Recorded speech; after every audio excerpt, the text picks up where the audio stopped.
Hi, I want to start a new series of Thought of the Day, and what better way to start than at Wimbledon tennis? The tournament starts today, and tennis is a good analogy for life because you serve up your best ideas, you think that's absolutely brilliant, and then somebody smashes it straight back past you and you lose the point. But life is not like that. You don't have to lose the point because you can keep going with more ideas, more things, just changing stuff up all of the time.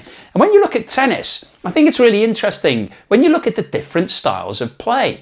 So you've got somebody like Roger Federer, or maybe Bjorn Borg back in the day if you're quite old, and they looked effortless and made it look so easy. They just strolled around the court, winning points, winning championships and becoming billionaires. And then you've got somebody like Andy Murray. And Andy Murray, he was always miserable, always moaning, always complaining, and he ground it out. He was always grinding the points out. He would play for 2 or 3 weeks to get that 1 point, keep returning and returning and returning and returning. Eventually, the other player just lost the will to live and gave up. And that's how Andy Murray won all of his tournaments. Now, you don't have to be either Roger Federer or Andy Murray, but I think all of us are somewhere between those two extremes. Life doesn't always come that easy for all of us. We can't all be Roger Federer just swanning around, winning points and being hugely successful. Some of us have to be down the Andy Murray end of the spectrum, but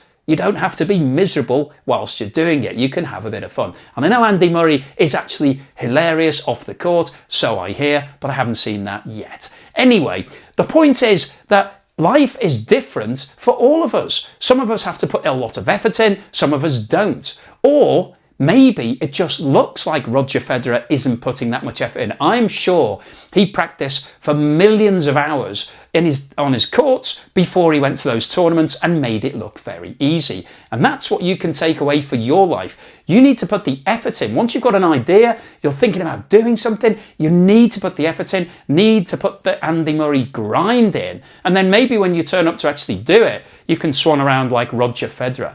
But there are a lot of other things in tennis that I think are worth thinking about. So you've got somebody like Emma Raducanu, who won the US Open aged 19. Now, up until that point, she had won nothing. She got through a few rounds at Wimbledon, but she hadn't really made a dent on the global scene. But she suddenly turned up as a qualifier, so didn't even get given a place in the tournament, qualified to go through, and then went all the way through and won it.